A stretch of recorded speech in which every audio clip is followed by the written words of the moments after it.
Yo, what's happening, YouTube? I'm just bringing this right here to you. I should have brought it to you when I started making this thing, but I just started kind of like hacking everything apart. You know what I'm saying? So I can go ahead and get it done. I know you hear the beeping in the background, but you see what we got. LS computer. You see I already D-pin everything. If y'all want me to put the wires in the display for the D-pin on a whole nother video, I could do that. Meanwhile, I just wanted to show you this thing work. I got all my grounds, I got all my hot, I got my constant, I got my ignition wire, and I have my serial data out, as you can see. Look a little jumbled up right now. Got heat shrink under this right here. Then I also black taped it just to be on the safe side. Got everything ran into a 12-volt power source. So I could get some power. Got my OBD2 plug in right here. And what I did right now, I'm planning on putting this thing on a switch so I don't have to have my constant and my ignition wire on the same source. So, but I wanted to test it before I actually got this thing like up and running, you know what I'm saying? So I can actually make it a bit more professional when it comes to looks or whatnot. Right now, the way it works is whenever I plug my power source up, my power source works for my 12 volt, which you can see is in the wall, and it also works for my ignition.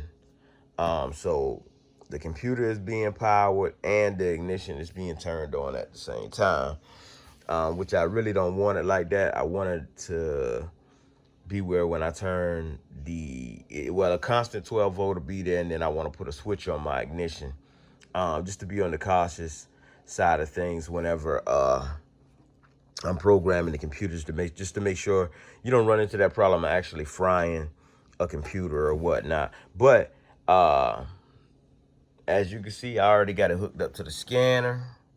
So we're gonna back out of this thing, and you can see right here, you know what I'm saying, I'm actually unplug it for you right quick and let you see what happened. So you see my OBD2, trying to work with one hand right here. I unplug my OBD2. And this is a good scanner, you know what I'm saying? I got this scanner right here. My little lady actually bought me this scanner right here. I might have had this thing like, whoa. Any place from 7 years. Harbor Freight, still brand new.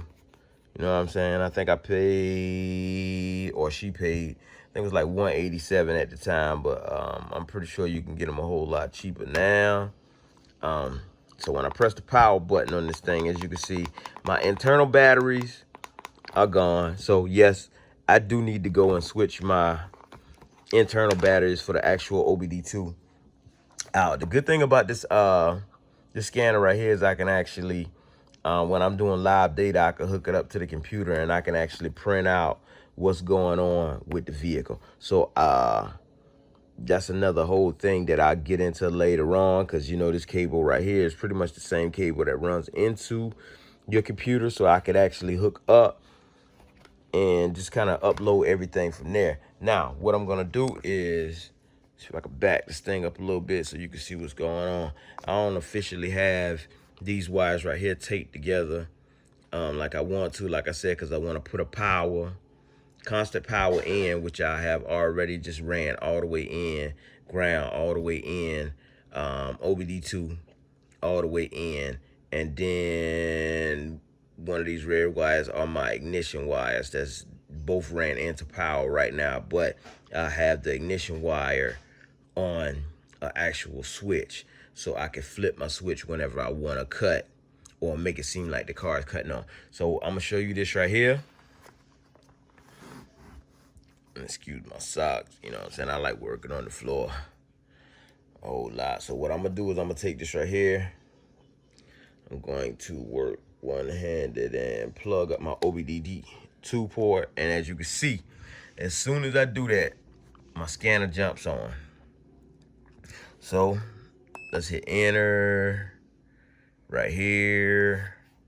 You kind of scroll through some of these things. Matter of fact, let's go back up for a second and let's see what this computer really has going on. So we put diagnostics. We're just gonna go over to no for right now because we don't want to erase anything. I want to see if any codes are in it. So as you can see, this actual computer that I have has no codes on it. So when you hit read codes and then you go to pending, no codes are actually on this computer right here. Now, that's not saying that it doesn't have the VATS disabled. That's just saying that it doesn't have any code. So whatever it is, whatever vehicle I got this off of, it's not, you know what I'm saying, really like throwing any codes at the moment. And who knows, you know, somebody could have probably erased them before I actually got to the computer. But anyway, we can go down. And, you know, with the scanner, like I said, I kind of like it. You know, you can go here, you hit live data, you know, view live data, complete. And it's actually telling you, you know, what's going on, which the vehicle is not actually running. Usually when your vehicle is running, it'll show you pretty much what's going on. You know what I'm saying? As you can see, you got your map right there, all that other good stuff. But we don't have a vehicle. We just wanted to see whether this bench tester was working. So we're gonna get back out of that.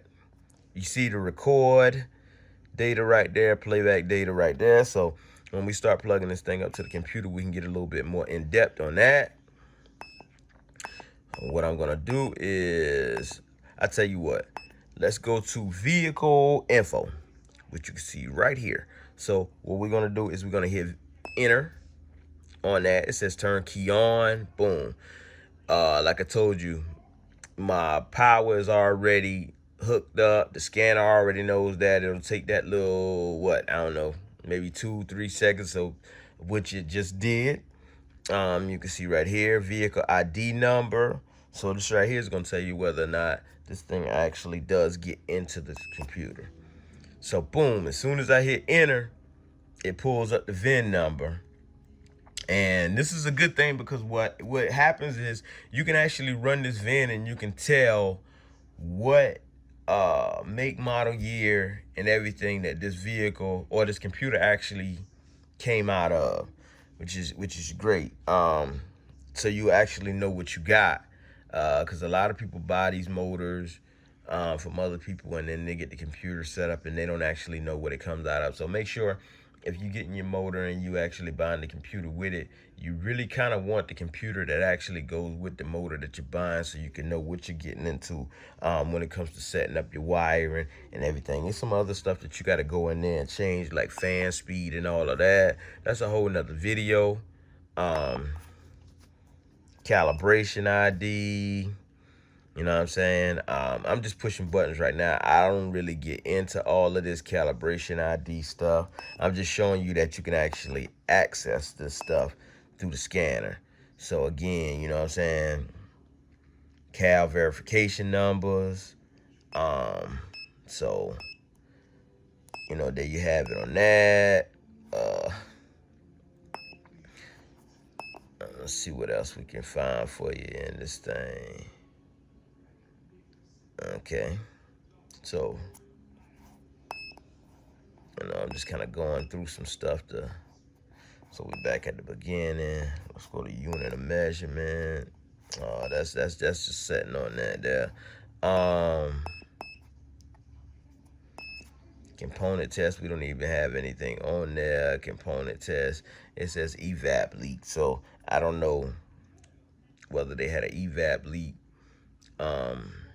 on the vehicle, you know what I'm saying, just before or whatever. But as you can see for yourself, again, by just going down and going to vehicle info, that, voila, bench test, Harness does work. So we golden. I'm gonna go ahead and I'll probably find me a switch. I got my actual, you see it, wire loom right here. So I'm gonna loom this thing up, make this thing look professional, and I'll be ready to program, which is a good thing because I'm actually still working on my motor right now. So I can actually get into my computer and do what I need to do with it. This is a spare computer I had because I didn't want to put my computer on it. But when I bought this computer, I bought it for the simple purpose that I needed these connectors. It would have been the same thing anyway. I know a lot of people looking like, wow, you just hacked the Hornets. Yeah, I did just hack the Hornets just to get this one piece out of this right here. 9 times out of 10, what I do when I'm walking through anyway, though, if somebody's already cut the Hornets, I'll go back and I'll cut the Hornets that's already cut instead of me getting the fresh Hornets with all of the connectors that's on there and cutting it. So I don't have to hack up a whole nother Hornets, because we do have people out there that actually still use the original Hornets and whatnot. But yeah, like, subscribe, like, subscribe, you know, and everything else. Follow. Same thing. You know, I'm just a little happy I just got my bench Hornets working. It didn't take that long. I'm gonna go back and I'm gonna label these right here. You know what I'm saying? So I'll know exactly what they are. Look a little bit more professional or whatnot. But there you have it. LS bench Hornets ready. And I should be able to use this thing that when I plug it up, I should be able to use it on Pro Tuners. I think that's what you call it, and everything else. So I appreciate y'all taking the time out to watch this video, man. I'm trying to get my subscribers up. As a matter of fact, this is what I'm gonna do. Because you notice I got a whole lot of mixed up stuff on my channel right now, because they do call me Mr. Everything. But this is what I'm gonna do. I'm gonna do a giveaway. I'm gonna go and I'm gonna get a whole nother Hornets and wire this whole thing up, loom it up, make it look all nice. So subscribe, you know what I'm saying? Push like, turn your push notifications on, and what I'm gonna do is I'm gonna have a giveaway. So I'll probably end up making not just one, just to kind of make it fun, man. I might just do 3 of them and then just have a giveaway. So if you're watching this video right now, man, the only way you gonna get in on this thing is to subscribe, and then we'll go from there once I set everything up to do this whole giveaway thing. So yeah, there you have it. Your boy Rich Everything, RE Films, man. LS Bench Tester, approved. We out.